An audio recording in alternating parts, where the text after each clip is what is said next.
Where Loyalties Lie, Chapter 5, Dishonesty, by Loyalliar.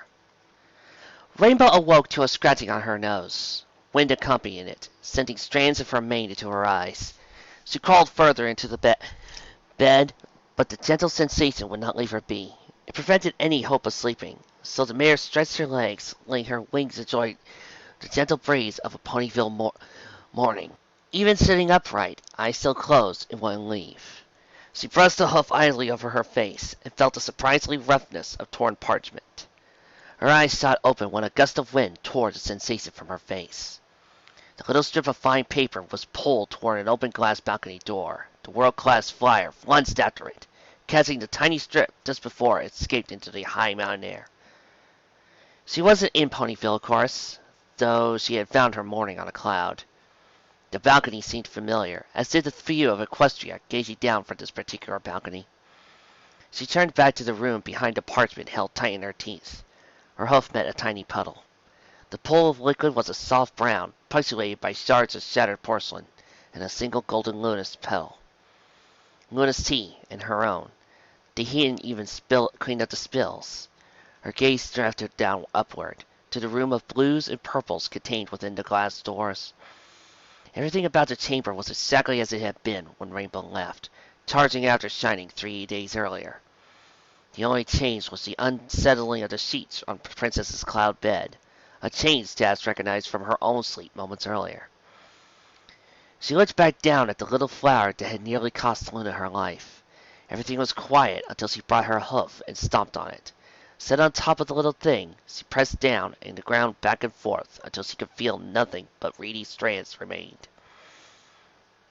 Why? The question didn't mean anything. It was just a raw thought gone rogue in a swamp of memories and tears.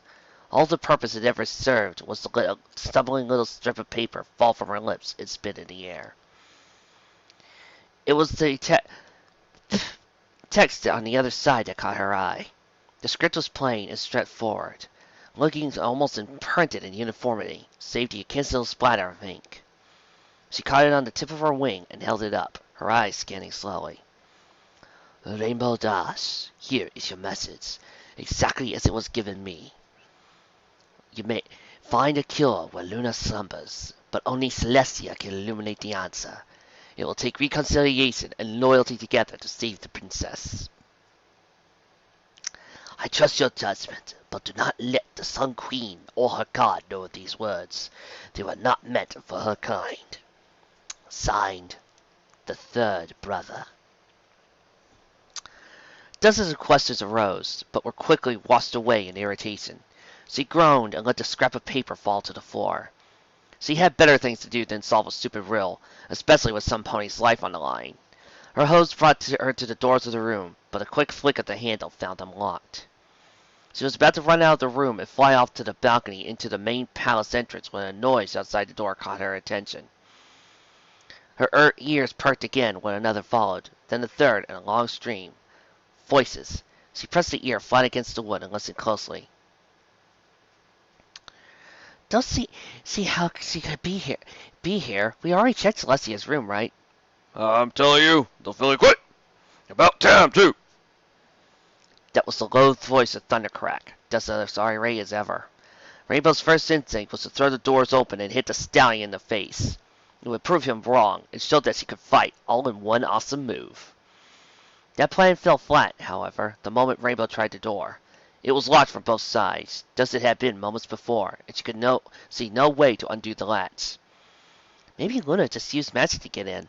Her plan dead in the water, the stunt flyer resigned herself to listening to the rest of the conversation. What do you have against her, Thunder? The other voice was a mare's, likely not all too much older than Rainbow Dash herself, with the slightest hint of a proper Canterlot accent. Is it because she's Luna's bodyguard?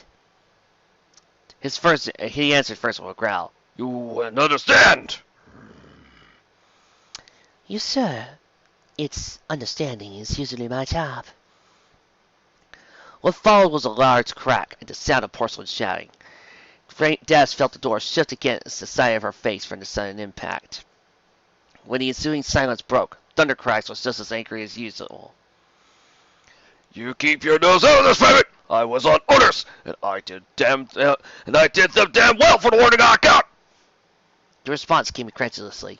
So you're telling me Soldier On ordered you to take Rainbow Dash into a bar and nearly get her killed? Captain On and I agreed to keep her off the guard. We tried talking to the princess, but they still aren't on the best of terms after the captain yelled at her about Luna. She also told me to solve the problem on my end. I tried to get the dumb filly to quit the usual way, but she was stern. Oh, I see. So that's when you decided a bar brawl was the solution. One of these days, Marathon, you're going to learn to shut up! But no, I was going to throw her into a brawl. Everything was under control. I paid off a bunch of the royal guards to go hit on her and pick a fight. Maybe a cut, broken leg, just something to keep her out of shape for duty while we solve this issue. I didn't take the real drug into account, but I was watching in case anything happened. If it weren't for the Bat Freak, everything would have gone off perfectly. The sound of wings beating the air drew closer to the door, and Rainbow pulled back, ready to lunge into Luna's incredibly comfortable cloud bed. To her surprise, however, they approached just in front of the doors, leaving Equestria's fastest pony with perfect clarity for what was said next. Fine, Thunder. Whatever. If that is what you had to do. Back to my actual question, though. What do you have against Rainbow Dash in the first place? Plenty! But that isn't why we had to get rid of her! Why then? Thundercrack grumbled in answer in gravelly tones. Because she has a stupid magic necklace! That's why. Huh? If she were just some filly that the princess threw on the guard, it wouldn't matter. I'd put up with teaching her for a week or so, until we could send her off. She'd go off and get eaten by a dragon or stabbed by something. I wouldn't lose any sleep. Unfortunately for us, this particular dumb kid happens to be the element of loyalty. So if we let her stay on the outer guard and try to do what we do, her story ends in a wooden box 6 hooves under. Then what happens when Discord escapes again, or Nightmare Moon returns, or some god monster we can't fight attacks the princess? Say like Tyrant or something. Do you think you can talk him out of it, Marathon? If not, as much as I hate to admit, we need to fill your life. A long quiet followed, before the Marathon? Spoke again. Celestia hasn't considered this, I assure. She's probably considered it. The problem is that the princess doesn't care, Marathon. She might not be shouting or threatening war or whatever else she said to Captain On today, but she still isn't in her right mind. She's more concerned with her sister than she is with Equestria. That means we have to pick up the slack. So that's why the nobles are convening tomorrow. The wind beat stopped. Are you coming? I don't have time for that sort of thing. Satisfying them is your job, Ambassador. Sarcasm dripped audibly from the sergeant's voice. Captain On and I are following up a lead on the assassin. She needs to be there. The commander always came to the meetings with the stable of nobles. Well, she isn't the commander, is she, Marathon? He snored so loud, Rainbow found herself jumping back to the door again. She's got a history with the new Stalingrad Czar, or whatever they call themselves up there. Princess said she was getting somebody else to fill the spot. Who? A mirror image. Shining armor. His final words were accompanied by the sound of sergeant hooves wandering their way down the hall and into the distance. The sound slipped slowly into silence, and Rainbow went without breathing. Then a key clicked in the door's silver keyhole, and the fear of shame sent the mare across the room and into the bed. As the door slowly cracked open, she pulled the thick down stuffed covers across her body and pressed her eyes closed. Again, she was forced to rely on her ears, listening to the soft wings beat closer and closer, until finally they could be no further than a leg's length away. She felt a hoof pressing gently against her shoulder, followed up by a kindly voice. Time to get up, Rainbow Dash. She feigned a yawn and opened her eyes slowly. Marathon was a younger mare than Dash would have guessed from the accent of her voice. She couldn't have been any older than Fluttershy, and the similarities between the two didn't end at age. The girl wore her mane long and straight down both sides of her head, though pulled back far enough to leave her gentle, smiley face peeking through. Both it and her coat were a warm, burnt orange, with the former marked by stripes of yellow and red. Her most notable features were the dress attached to her armor, though thoroughly covered her rear legs and flanks, and the fact that she insisted on hovering, despite the fact that her legs were only a fraction of an inch from the floor of the room. Rainbow sat upright and stretched her forelegs in a long fake yawn. Yeah. Give me a second, Marathon. You know my name. Sergeant Crack mentioned you yesterday. It hadn't been the smoothest move Rainbow had ever pulled, but it got the desired reaction out of the other mare. Instead of suspicion, she reacted by drawing back a bit. I hope he didn't tell you anything bad about me. Celestian knows he's never said anything good about any pony in his life. She sighed and gestured to the door. We're actually pretty late. It took me forever to find you, and Captain On wanted to see you an hour ago. Des stumbled to her hose for the second time in as many short minutes. Is she down in the hospital room? She's down in the armory waiting to deploy you. Rainbow was taken aback. Really? I thought Crack would have me off the guard for sure. Well, I think he thought so too, but here you are. To be honest, I doubt he had much to say in the matter. Anyway, if you're quitting now, you need to get cleaned up. Where am I going? Marathon smiled. I'm supposed to let the captain tell you, but I guess it can't hurt. Ever wanted to see Zabarka? Rainbow's eyes pictured the endless jungles and deserts facing the everyday life of Daring Do. She could almost see the hidden temples and strange creatures. Heck yeah! Now that's what I'm talking about! The other guards probably couldn't help but share her new companion's enthusiasm.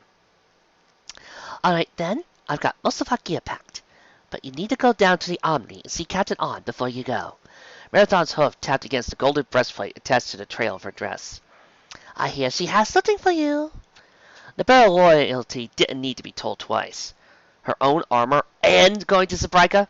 For the first time since starting up, Des had to admit she finally had hope for her time in serving in the Guard.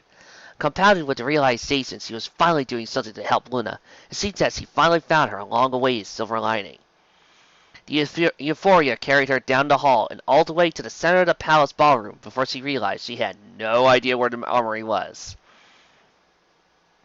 She was also left with no idea that, after she left the room, Marathon spotted a strange piece of parchment on the floor and tucked it idly into a pocket of her own armor. Shining Armor stood in full armor, still suffering from days of stress. Kane's insistence of sleep had done him good physically, but no amount of sleep would let him forget his duty. That particular morning, his duty took the form of standing in the royal palace ballroom, socializing with the entourages of noble rulers of the 8 domains of Equestria. His bored eyes fixed himself onto the doorway of the enormous room, even as his hooves locked themselves in place beside an ornate punch bowl resting on an equally ornate table. He was grateful the beverage had been spared liquor, simply to give him an excuse to keep his mouth full. That way, he could listen and nod along, steadily pretending to be listening to what any pony was saying at any given time. The experience of meeting his wife's family had taught him just what Equestria's upper crust thought of a commoner attaining the rank of captain of the Royal Guard. Hopefully, a mouthful of punch would keep him from saying something stupid, at least until Cadence arrived to watch his back. He has been expecting the first counter of the day to be a so-called noble pony. Instead, he nearly spat out his first mouthful of punch when a radiant rainbow mane suddenly dropped into his face from above. Hey, Shining! Quickly swallowing his drink, the captain took a step back. Rainbow Dash was hovering in the air just over where his head had been. He couldn't help but notice a few bruises on her shoulders, and a particularly potent one on her cheek, but given the normal guards pony training, he was about to comment. Rainbow, you shouldn't have sneaked up on ponies like that. He chuckled to himself at his sudden memory. Especially not guards ponies. Why? You thought it was funny. Just trust me. Though Shining Armor didn't explain it, the answer had to do with a prior commanding officer who had responded to an eraser in the door prank by bucking his desk through the office window and charging spear first into training yard at 2 in the morning. The overreaction eventually led to 6 weeks of latrine duty. He hadn't enjoyed it, but at least his magic made life better for him than what it was for his Earth Pony friend. The captain refilled his glass punch and set it down on the table before he spoke up again. How are you liking the honor guard, Rainbow? I see you got through your first day of training all right. I wish. Thundercrack, sorry, Sergeant Crack is a total jackass. He spent the entire day just beating on me and telling me I couldn't use my wings to fight. He wouldn't even let me fly. How stupid is that? Shining opening his mouth, fully intending to comment on standard training procedure for Pragus' guards, due to the risk of wing injuries in combat. Rainbow continued before he could offer his thoughts, however. And after like a whole day of just doing these stupid drills and getting hit over and over, he took me to a bar and just started drinking. Anyway, I actually... Wait, Rainbow, the captain demanded. This bar Sergeant Craig brought you to, was it named the Private's Reserve? Yeah, actually. It was kind of a lousy place, and all these drunk guards ponies kept coming on to me like I was some two-bit... Rainbow's words were interrupted, this time not by Shining Armor's voice, but by the smashing hoof of Marvel against the floor. You okay, buddy? I'm fine! I'm glad you're fine, I should say. I'm going to need to talk to Captain On about that, though. He shouldn't have taken you there! Rainbow shrugged. I came out all right, didn't I? Anyway, if you need to talk to her, you can come with me. I need to go to the armory so I can get a suit of my own. She gestured to Shiny's namesake gear. I wonder if it comes in blue. The guard's pony smiled at the naivete of his young friend. Well, the armory is just through that door, down the stairs, first door on the right. His hoof pointed away. When you see Soldier On, tell her that I'll take over your training. I don't want you having to deal with Sergeant Crack anymore. Rainbow flew off, and Shiny's magic picked up his drink again. Halfway across the ballroom, the mayor turned back to him and called out loudly. Thanks for the offer, Shining, but I don't need any more training. I'm heading for Sabrina Lair. The fastest mare in Equestria made it through the door and out in the room just in time to miss the sudden surge of magic from Shining Armor's horn as it shattered his glass of punch into a rain of crystalline shards and droplets of pink rain. In the days following her impossible victory, much of the incredible high of her task had worn away. Masquerade's thoughts had gone from a bouncing school filly to a philosophizing mare. It was probably the endless expanse of desert that surrounded her, giving her nothing to do but think as she walked in the heat. The problem with being a philosophizing mare was that philosophy didn't tend to get very far without discussion. Given that one of her companions was completely incapable of speech, and the other didn't seem interested, she found herself as something in a bind. Her mind had explored magic, theater, truth, and even that rare and deadly subject called morality. Now she was, to put it bluntly, bored. She glanced over to the stallion pulling her cart. He was a big thing, but his mind was weak. It had been easy enough to wipe it out completely. She knew he'd never recover, and she had every intention of putting him out of his misery as soon as he was no longer useful. The magic was considered cruel and vile, as well as illegal, but on her list of crimes it still didn't compete with Luna's assassination. The cart itself really was just a cage with wheels, and for those few who could see past the illusion. Inside, the pony called the commander was glaring at her, surprisingly lucid. She had to lower the whisper salt injections after she realized that her supply was running low, but nevertheless, his attentiveness was impressive. So, Commander. Her words trailed off, and she let them hang in the dry, scorching air. To her surprise, he responded. He didn't offer any words, but he did shift to a painful mockery of sitting upright, his scarred rear legs sticking out of an otherwise perfect posture. You want to talk? He didn't say anything, or move any further. He just sat there, staring silently, sentimentally. Though she did her best to hide the feeling from her face, she had to admit the way he watched her was unnerving. I figured I'd like to get you to know better. Why am I still alive? Masquerade couldn't help but notice that his own voice was far drier than it had been in Baltimore. The long trip south had not been kind to his health, even without his own deliberate dehydration. Twice she had to drug him and then pour water down his throat herself. You're worth a lot of money, Commander. I love what I do, but I still have to make a living. My turn for a question. What's your name? Steel! He stated, eyes searching the horizon. Just Steel. His eyes didn't even look at her for almost a full minute as he craned his head to see through the bars of his cage. When he spoke again, unprompted, Masquerade was caught off guard. You're telling me to the Hazlings? Masquerade cocked her head, trying to read the stallion's face. It was a prospect doomed to fail from the moment it began. She had been a master at deception, but she never could dream of a poker face as good as his. She relented with curiosity in her tone. I've never spoken to a changeling, Steel. He nodded, having heard the answer he was expecting. Chrysalis will want shining armor more than me. Who's Chrysalis? The queen! Masquerade smiled, cracking yet another one of her jokes at her expense. I get it, tough guy. You're saying you don't love any pony, right? That's how he and his princess stopped the invasion. That's what you're telling me here. That you're too hard for that sort of thing. Typical stallion trying to act tough. She shook her rear at him successively. Maybe I could change your mind.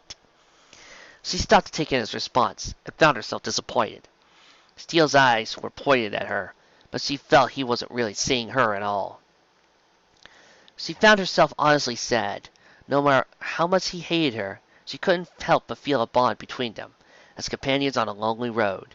She thought to herself, wondering what she could say to get him to speak again. As they progressed, the Badlands grew dustier and redder until the horizon could be reduced to a block of blue sitting on top of block of red. Her thoughts wandered, and her mind listed, until finally the silence started to hurt again. We're going to the bars, Steel. The war chief offered me 500,000 bits worth of their coin for you. She didn't know why she said it. As sedated and contained as he was, there wasn't likely much he could do with the information. But it was still unprofessional of her. Talking about contracts was terrible for business. The moment he pulled himself up again, though, she decided the trade had been worth it. Good! Huh? Her first thought was that the price of his head somehow gave him the satisfaction, but the way his face turned down, she knew there was no pride in his statement. The bars don't keep prisoners. By the way he put his face on the floor of his cell, he had decided once again that their conversation was over. Masquerade thought otherwise, and offered a question she thought was sure to catch his interest. Then, for the sake of argument, what happens if your guards do catch me? He hadn't bothered to pick up his head when he answered. You have to face Celestia. I have a hard time believing she could actually bring herself to do anything. Aren't I one of her precious little ponies after all? She forgave Nightmare Moon. Why not me? You don't know her, The commander told her. So I burn? She asked sarcastically. She's more creative. He shook his head, eyes locked down on the horizon. Have you ever seen her statue garden? Imagination turned to fear as Masquerade pondered eternity. It took more time than she would have liked for her to remember realities. No matter what sort of company he was, or how he acted, the commander was her enemy. His words were chosen to produce exactly the kind of fears he had just felt. It was time to turn the tables again. Well, Steel, I suppose that would probably scare me pretty badly, if your guards were ever going to catch me. I still don't believe it, but it doesn't matter. Seeing I was able to waltz right into the palace right under their noses, I say they don't have a chance of catching me out in the world. You should hope they do. The garden isn't Tartarus. The words sounded strange, coming from a voice so devoid of emotion. Plenty of times in her line of work, Masquerade had heard her name damned from afar. Sometimes she even had a luxury of standing next to the victim, wearing somebody else's face. The words were always bitter, but it was a flavor she loved above all others. Steel didn't give her the wonderful rush she always expected. That's where we disagree, Commander. I know that if Luna had been allowed to live, Nightmare Moon would have returned. I did the right thing. I saved Equestria. Maybe you did. This stopped Masquerade in her tracks. She watched his face, wondering if he could honestly have meant what he said. She was certain that he sounded sincere, and as she watched him, she began to believe that he might have meant his words.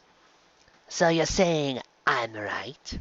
Steele shook his head slowly, almost mournfully. Who decides if you hadn't lived a good life, Masquerade? His eyes, the last part of his body that held the sharp and watchful figure of the commander, stared straight into the fiery ball heating the desert overhead. All she has to do is wait. She shook off that lying threat much more quickly than his predecessor. Every pony know that if you did the right thing, you got to move on. Even Celestia wasn't above that. Right? Waiting won't save her, sister. Supposing the poison hasn't killed her already, it isn't going to save you either. I'm not afraid of dying. I've heard a lot of ponies say that still. I might have just believed it from you. Tell me though, what would you do if I let you go? He looked her dead in the eye, and she knew what his answer was going to be before he even opened his mouth. I would take you back to Celestia. You're no fun sometimes, Captain. Don't you have a little imagination? Let me ask you this way. What would you do if you could start all over again? If you could live your life differently? Would you raise a family? Do something you love? He lay down onto his side, lifted his left wing. Beneath it, his one remaining cutie mark was left plain as day. I'm a guard's pony. No regrets. I can respect that. What? He answered, looking again as though he could see straight through Masquerade to some pony behind her at the distance. If I wrote a letter, would you deliver it? I guess. You're not going to call down your god's ponies on me, are you? Steele's answer was to close his eyes and lay back down to his lethargic rest. Masquerade found herself with a strange constriction in her chest. It wasn't a feeling she hadn't felt in years. She pitied him. The first victim since her first to evoke such an emotion. The feeling was strong enough that it had earned the tired guard's pony a piece of paper, a quill, and ink. Try as it might, pity could do nothing to stop the wagon on its progress towards his end.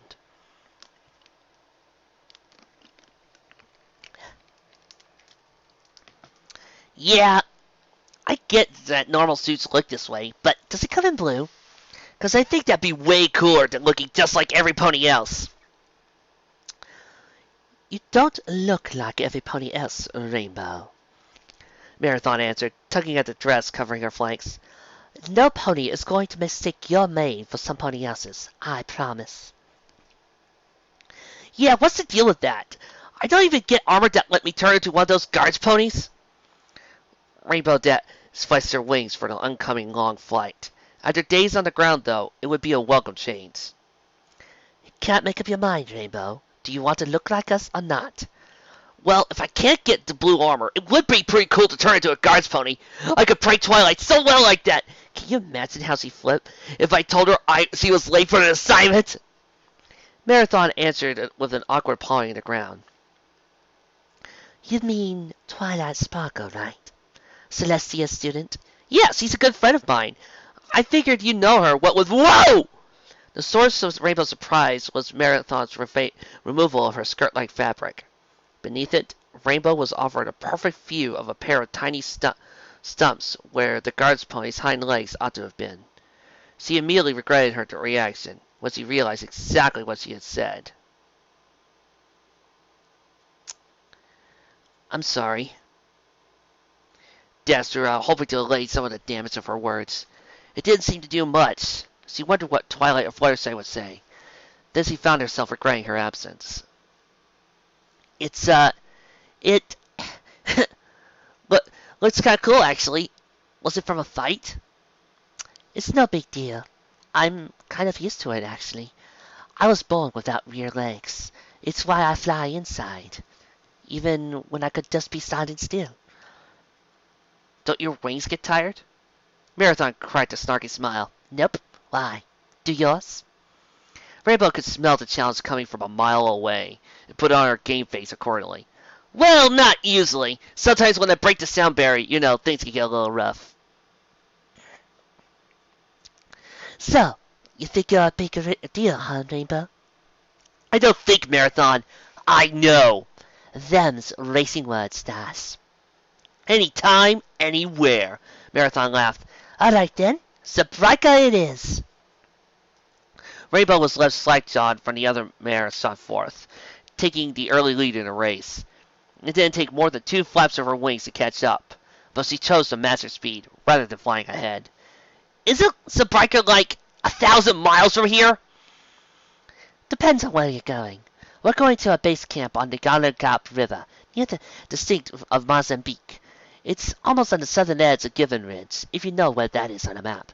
And it's 4,000 miles, give or take. So, is this going to be like that race they do up in Vancouver, where it takes 5 days? If you wanted to, Rainbow, you're welcome to. But I'd be pretty embarrassed to call myself the fastest flyer in Equestria if I lost the race by 4 whole days. The pause that followed wasn't Rainbow struggling with her basic math. Its source was instead the mare's difficulty to accepting the implication that had followed. You want us to fly 4,000 miles in one day? Marathon shrugged. I do it all the time. We get up in a jet stream and put it over 500 miles an hour. If you get tired, you can grab a cloud and just let the wind take you. It's easy. So you're saying we should fly altitude and distance? What happens if one of us passes out? Marathon shook her head.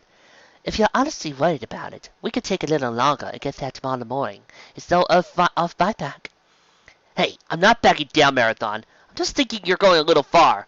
Fine. We'll call off the race. She placed her only 2 legs behind her head, recoiling backwards as she drifted lazily through the air. And I promise what I'm saying isn't as crazy as it sounds. You're in good shape, and even old Deadeye can fly that far with me in one day. Who's Deadeye? His real name's Dead Reckoning. You get to meet him pretty soon. He's going to be your partner in Zabika.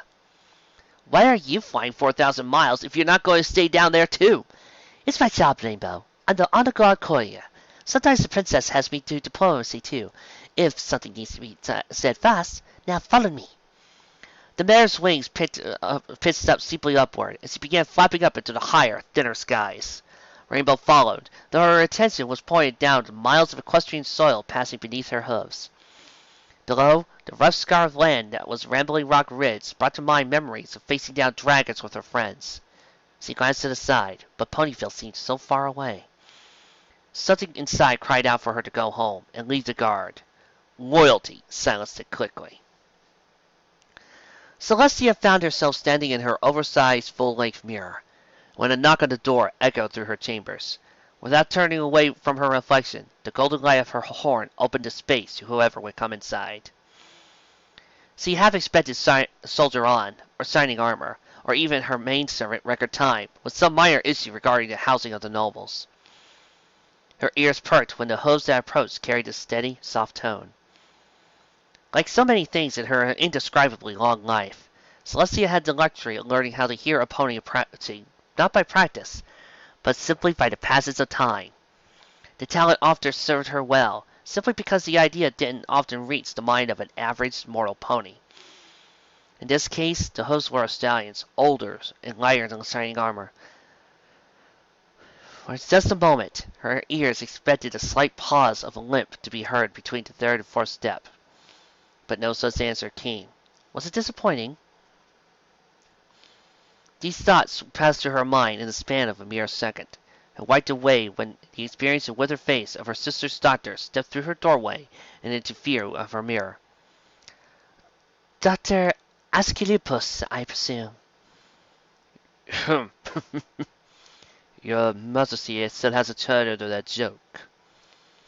I think we could all use something to laugh about these days. She turned, and then forcefully flipped her mane to get its mundane strains out of her field of vision. No matter how much every pony around her complimented the look, she missed the radiance of her more magical appearance. Sacrifices had to be made, though, and it was by far the least.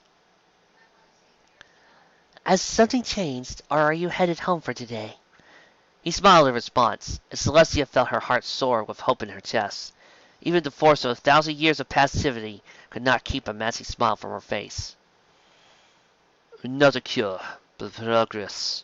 I was looking at the entry wound. It's actually been healing, just very slowly. Is she getting better on her own? He seemed reluctant to disappoint her, judging by the pause that preceded his answer. I'm afraid not. In her condition is still... His momentary search for the right word caused pause the beating of Celestia's heart. Decaying.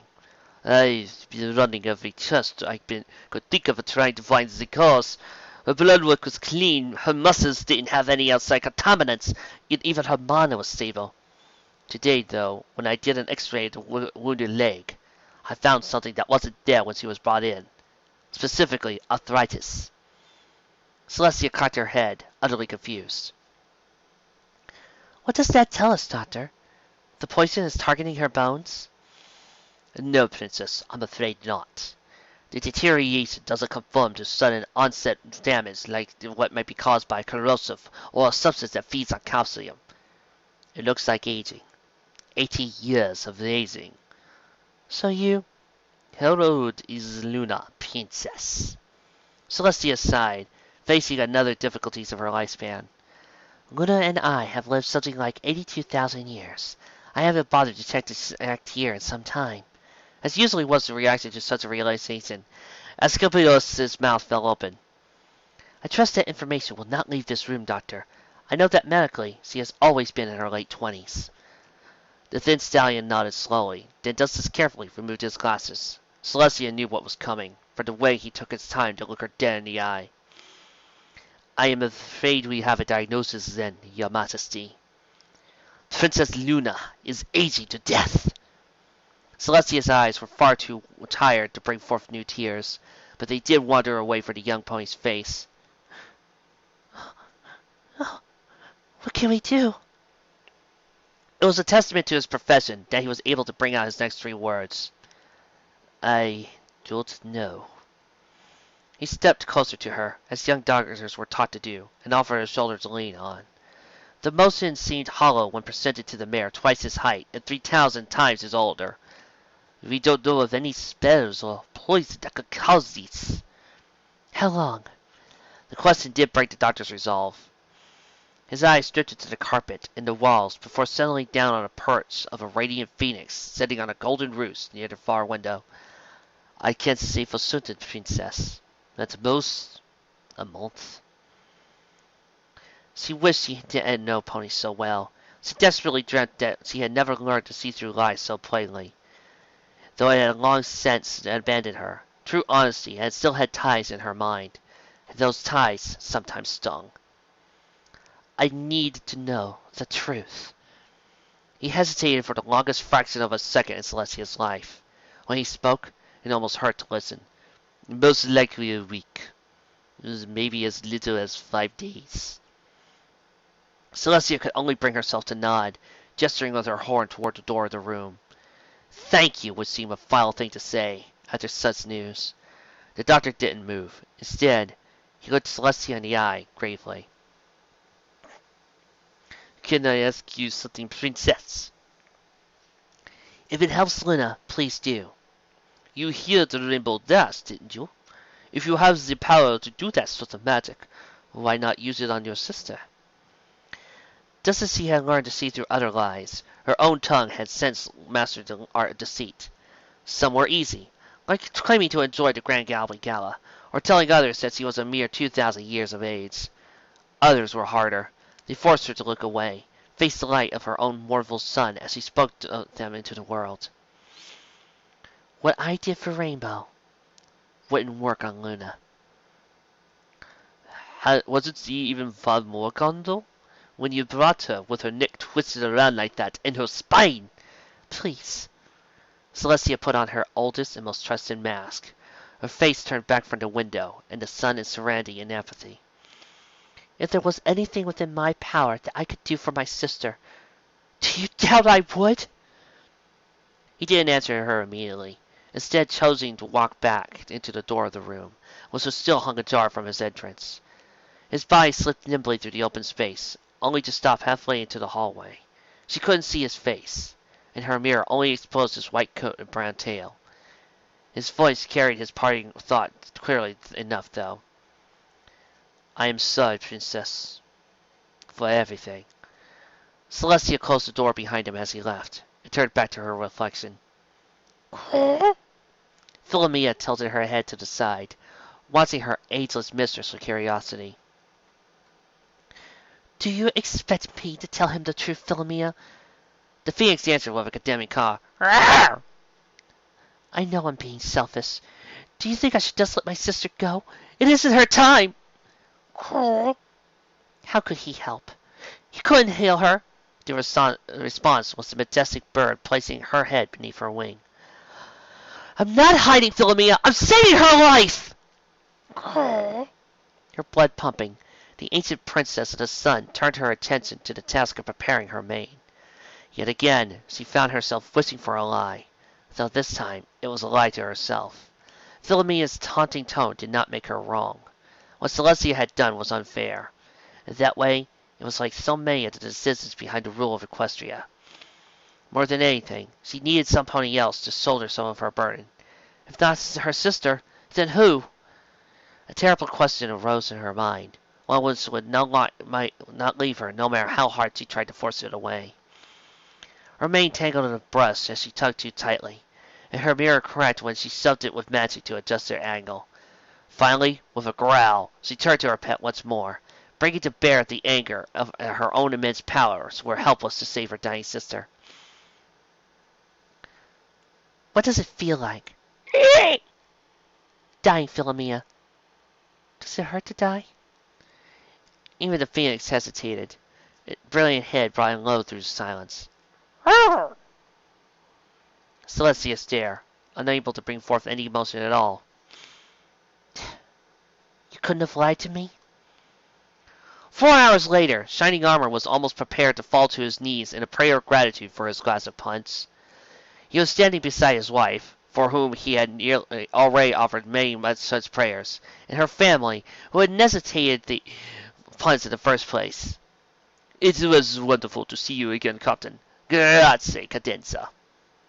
The obese unicorn took a hold of his own glass from the Bravest and offered a side glass of liquid. Tell me, how goes your post at this time of trouble? Swallow. Things are hard. Shining filled his mouth again, watching as his wife wandered out without him into crowds of more tolerable ponies. A shame. I'm sure you're doing your very best to protect us. One must wonder, though, why Equestria has faced so many tragedies in recent years. I don't recall anything so drastic as the battle in the streets of Canterlot under Sir Crucible's vigil as the Captain of the Guard. Shining offered first with a swallow. The most it gave him time to bury his anger, and instead focused on rerouting the very obvious goading into an easy target. Crucible was from your family, wasn't he? Correct, Captain, stated a surprisingly young mare, riding a bread dress with an overly stated collar. Our family is known for the alicorn children, as you're no doubt aware. The family in question were the rulers of the Principality of Italy. The family itself was ruled with an iron hoof by the fat unicorn standing across from Shining Armor. Smug lips pressed against the beverage he held utterly determination for. His name, Saranzo Esquivizo, was the one that Shining Armor had learned to despise from the very first time his wife had taken him home for dinner with the family. His current wife, the Lady Climbing Ivy of Shetland, was a very tiny pony, barely any older to Cadence. Judging by the way she had carried herself stiff-necked and proud, though, one might have thought her stature to be more of that with Princess Celestia herself. She was a recent addition, dated to a handful of months after Shining's own wedding. He had already decided he didn't like her any more than her husband. Swallow. Yes, I did notice. Thank you. Shining shot a quick, desperate glance to the alicorn in question. His wife was greeted to the delegation from some of the other domain of Equestria that he hadn't bothered to learn, and though her response was a pitying smile, Shining caught himself hoping that they could have exchanged places. How are things in Italy? He took another drink.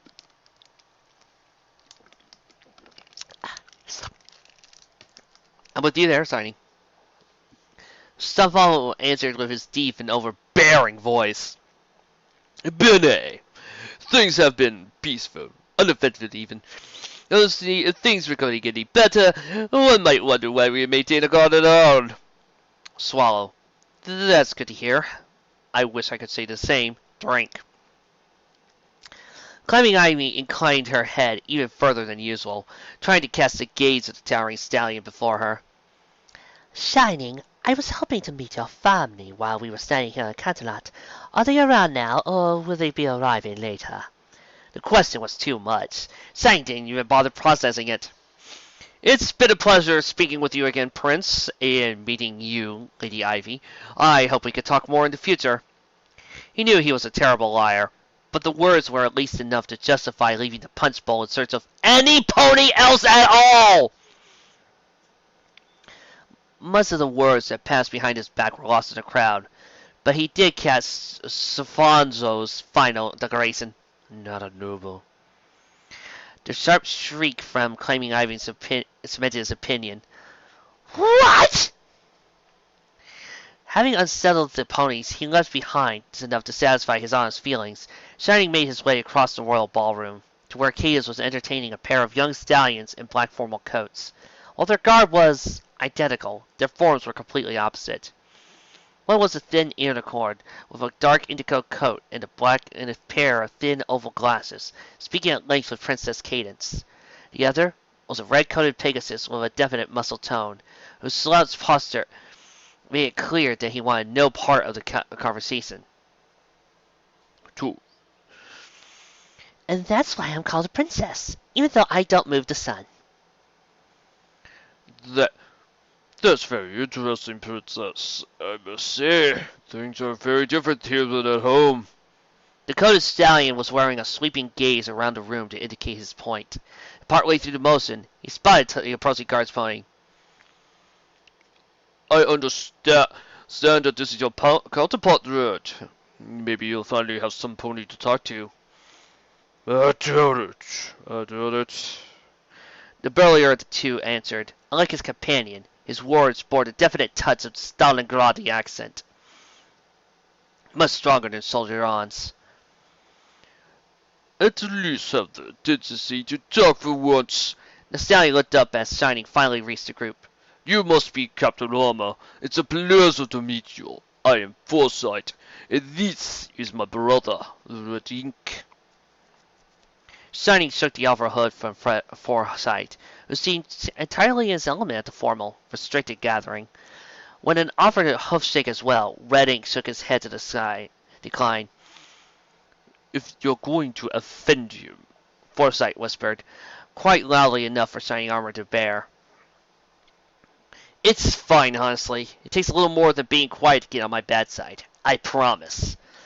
Shining offered a look of an offering laugh, which was quickly mirrored by both Princess Cadence and Foresight. Once more, Red Ink did not join in. In any case, I'm guessing you're the ruler of Stalingrad? The title is Czar, Captain. As long as you don't say Baron, I'm certain any title will do. And no, I'm afraid not. I am merely the city's treasurer. Just as my brother here is the commandant of our own guard. The pony you are looking for is our father, though I'm afraid I have not seen him in a few hours. He went off with one of the servants, looking for some old friends. If you have business, I hope I can assist in his absence. Thankfully, there's nothing so urgent. In time of trouble? Red Ink's words caught the eyes of all who assembled. You are making talk and playing politic while the princess is dying! I'm doing my job! Shining answered defensively. I have 700 of the best ponies in Equestria out there, working the streets! The best! The Pegasus let out a chuckle that put fire in Shining Armor's veins. You should be a joker, Armor! Shining's hoof grated slowly and heavily across the marble floor before he felt a wing on his shoulder. Cadence had stepped up beside him, offering a look of both comfort and warning. Though his skin was thick enough to ignore the jabs about nobility and his precision, it was something else entirely to insult a guard.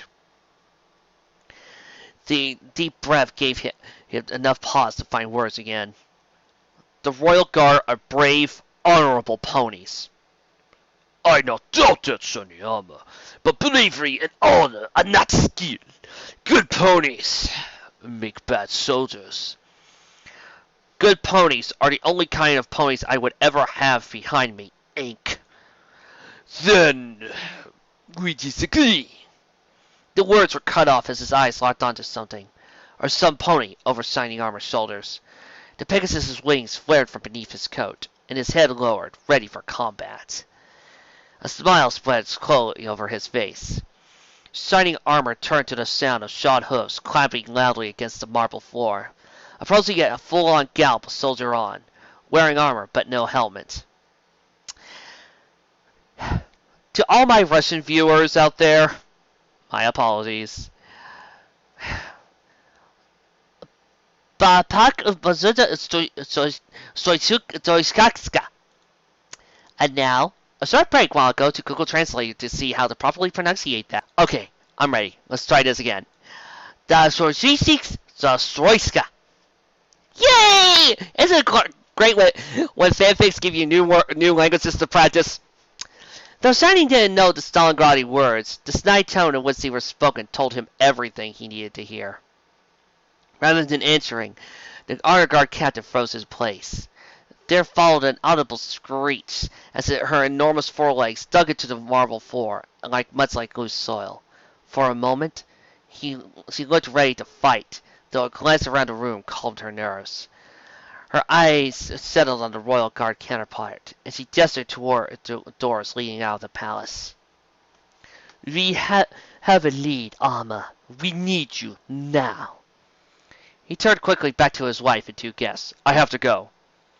It is understandable, Forsyth stated plainly, with a slight glare of his own towards Soldier On. God work is never done. Redding added, flaring his wings. I hope to see you again soon. Perhaps your friend could be telling me where my missing brother is. Soldier On declined to answer the second apparent taunt. His shining armor slowly followed her away from the party. As the two guards' ponies hurried away, Red Ink whistled 4 long, slow notes. They seemed sad and ominous, though yet again Shining was left out of the loop as to their meaning. Again, Soldier On kept to her thoughts, giving no clue as to the origin of their obvious feud.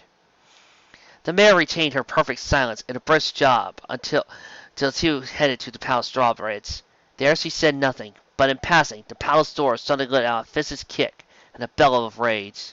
Having cleared her thoughts, she beckoned to continue at a full run. Shining was left with only a few moments to process the 6-inch deep dent in the gilded steel of the door. 6 hours of an 8-hour flight had passed in total peace and idle small talk. Marathon's promise had proven surprisingly true, as kindly words, winds, and easy rest had left Rainbow's wings not tired, but refreshed. What she could not shake, however, was the feeling that the flight was growing boring.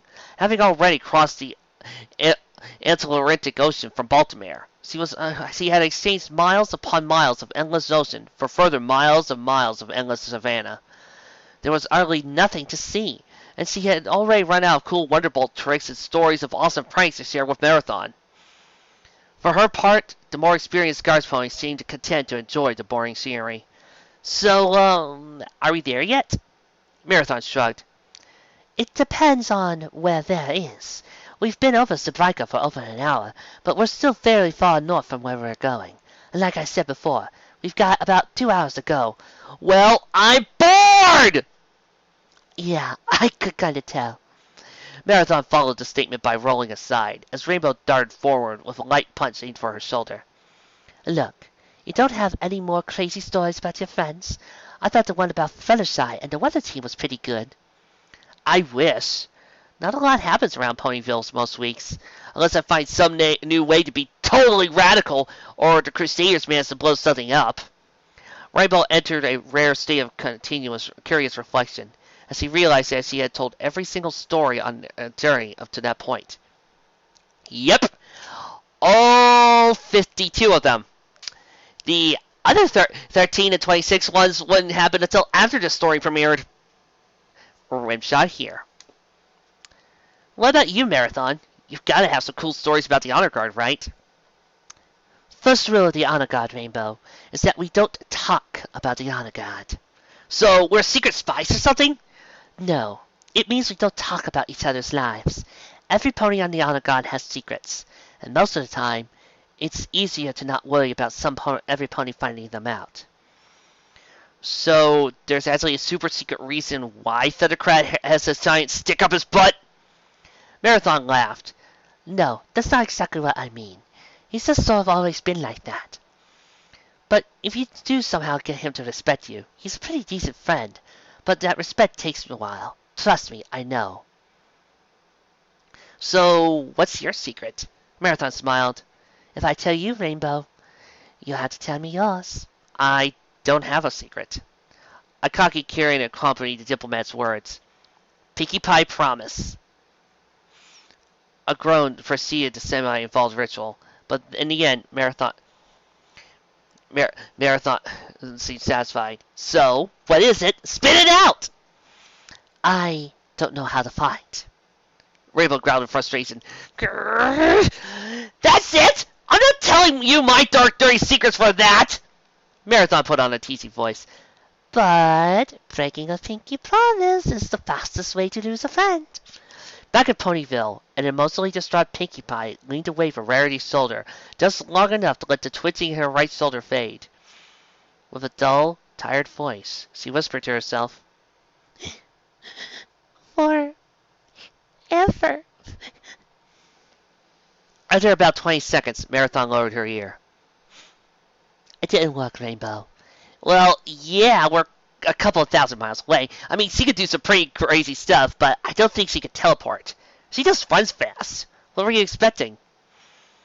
You just made it sound so convincing. Anyway, you said I got to know your secret? Right, fine. What do you want to know about?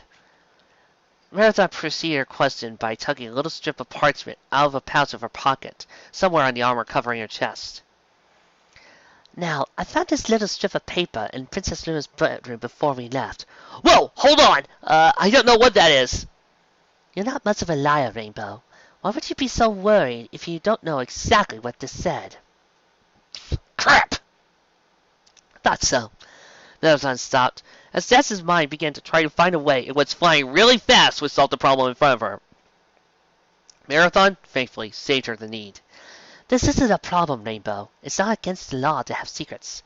However, I do need to know where you got this. Who is 3? Rainbow resigned herself to the truth. She had already been caught in a lie once. He's one of the Knights Guards. He helped me out at the bar last night. It wasn't difficult to miss the distrust that flew across Marathon's face at those words. Is that bad? I don't know. They're kind of creepy. I don't have anything against them, but I just don't trust them. The one I met seemed kind of nice, though. Rainbow took a moment to recall the final moments of the previous night. He talked kind of funny, but I guess Princess Luna does that too. That's the thing, Rainbow. They just showed up out of thin air when Princess Luna came back. They never come out during the day, and they never talk to any pony unless they have to. So what? They're like band ponies or something? I know it probably sounds stupid, but fully trained God's ponies does so show up out of thin air. I don't know. Rainbow shook her head before her thoughts drifted to an entirely different topic entirely. I don't get the riddle. The what? You read the letter, right? He gave me some stupid riddle, like he already knew how to cure Luna or something, but I had to figure it out first or something. But it doesn't make any sense. If we want to cure Luna, we should just hunt down Masquerade, right? I don't know much about hunting any pony down, Rainbow. The messenger paused, looking closely at the letter. Then with a shrug, she handed it to Rainbow. Luna and Celestian are also the old battalion words for moon and sun. I don't know much about where the moon slumbers, but it also probably means that you need to do something during the day. What about the other part, loyalty and reconciliation? Their names, your loyalties, so I guess you need to find some pony you don't get along with. Marathon shook her head and looked dead onward again. You're right. This does seem stupid. Anyway, look there. She gestured her ahead with a hoof. You can see the beginning of the jungle. We're getting closer. Yeah, I noticed. What I want to know is, what are those? The those in question were the 5 rough figures on the horizon, flying closer at an impressive speed. Manticores are hippogriffs, probably. If they come after us, split up and fly up straight as fast as you can. They can't breathe the thin air the way we do, so they'll pass out if they chase. We're not going to fight them? Marathon looked over to Daz incredulously. You're joking, right? And first off, in case you couldn't tell, only having 2 legs makes it pretty hard to win a fight with a giant monster. Second, my orders are to get you to Dead Reckoning safely. That pretty much means not fighting manticores if we can avoid them. Fine, I guess. I figured since we're guards ponies, the thought trailed off into nothing. You might be surprised, Rainbow, but most of the honor guard doesn't get into a lot of fights. If we're expecting violence, we send Thundercrack, Soldier On, Mirror Image, or the Commander. Her voice dropped into a mere whisper suddenly. Well, we used to send the Commander. I don't think now is the best time to be thinking about that, Marathon. I'm not sure those are Manticars. Look at the one in the middle. It's huge! Do you think it's a dragon? I doubt it. The dragons don't usually like the jungle. Maybe it's a griffin? Griffins don't get that big. Gilda wasn't much bigger than a pony and... Rainbow, relax. You're fine. You'll get to meet someone cool. Before Rainbow could make any sort of clarification, Marathon began pumping her wings and zooming off at full speed toward the approaching group of supposed griffins. As the fastest flyer in Equestria burned a rainbow trail in the sky, catching up to her, her vision of the distant flyers grew closer. They really were griffins. The two on the other side of the sensor were fairly big, with armor on their ankles and, what did Spike call them? Wrists. Between their wings, they carried heavy swords, ready to be drawn at a moment's notice. They barely registered Rainbow's mind, compared to the figure in the middle. On a basic level, he was a griffin. He was shaped like the others Rainbow had seen in her life, just bigger. His wingspan, like the rest of his body, was 2 or 3 times that of his smaller companions. The massive wings were white at the crest, but grew darker as they moved down, leaving behind trailing feathers of utter black. His head was a sharp white, but where the feathers ended and the fur began, his body took on a golden coloration. Death might keep staring at the enormous creature, were enough for the sudden ball of heavy wind opposing her motion. It seemed to have come from out of nowhere, yet she hit it like a concrete wall. After recovering, she fought her way forward, feeling her wings tired for the first time in a flight of hours. Still, no pony was going to beat the best flyer who ever lived, and she certainly wasn't going to lose to some stupid weather. Pressing harder and harder with every flap, she tightened herself down into a fine point. She had to fight for every inch, but when her eyes squinted open, they were only a few dozen feet away. The griffin was talking to Marathon, sitting on a cloud that shouldn't have existed in a terrible windstorm. Rainbow couldn't hear their conversation over the rustling air by her ears, but when the huge griffin glanced at her, it stopped suddenly. Rainbow Dash, may I represent Magnus, Emperor of the Griffins? Sure. I'm Rainbow Dash, fat. The only thing Rainbow proved to be fastest at on that particular date was getting hit. Marathon's reflexes were impressive. Emperor Magnus, this is Rainbow Dash, the Princess Lina's bodyguard and bearer of the element of loyalty. The pleasure is all mine, pony! When he spoke, Rainbow felt as if the wind beneath her wings was failing her. Her stomach lurched up, and preparation for a fall that never happened. Emperor, could you spare us a cloud? Certainly! He reached forward with razor-sharp talon as massive as Rainbow's head and pinched the air. With a dull rust, like the sound of a vacuum, he simply pulled, and a puffy white cumulus cloud was brought into being, complete with a pair of sculpted seats for the 2 ponies to rest against. How did you do that? Rainbow asked in awe, too surprised to sit. It took immense factories in cloud steel full hours to make the raw cloud for this sort of structure, let alone the cloud architect it would take to make it so supportive and fluffy. Surely you did not think your kind had a monopoly on clouds. Sit, and we shall speak briefly, but I must be going again soon. Rainbow simply closed her wings and let herself fall into her seat. It was incredible, countless times better than even the very best work any Pegasus had ever crafted. In a word, it was divine. This is amazing. I should hope so. Marathon, it would seem that Luna's little hero knows nothing of the world. Perhaps I should educate her. I don't think she's actually been outside of Equestria before, Emperor. Marathon bowed deeply. That doesn't mean I don't know about griffins, Rainbow's protested. Magnus broke what could have been portrayed as either a smile of humor or hunger. Marathon simply pressed her face into her hoof, shaking her head. Well then, tell me, Rainbow Dash, what do you know of my kind? Well, you can walk on clouds and make weather, just like a Pegasus. Your wings aren't hollow bone, so you use them for fighting. 2 statements in, Rainbow realized she was running out of facts. Silly griffins are called griffinesses. Better than most of your kind could do, I suspect, but you know very little. Tell me, if you can, what is it that I do in the world? Was it a trick question? Rainbow thought it was entirely obvious.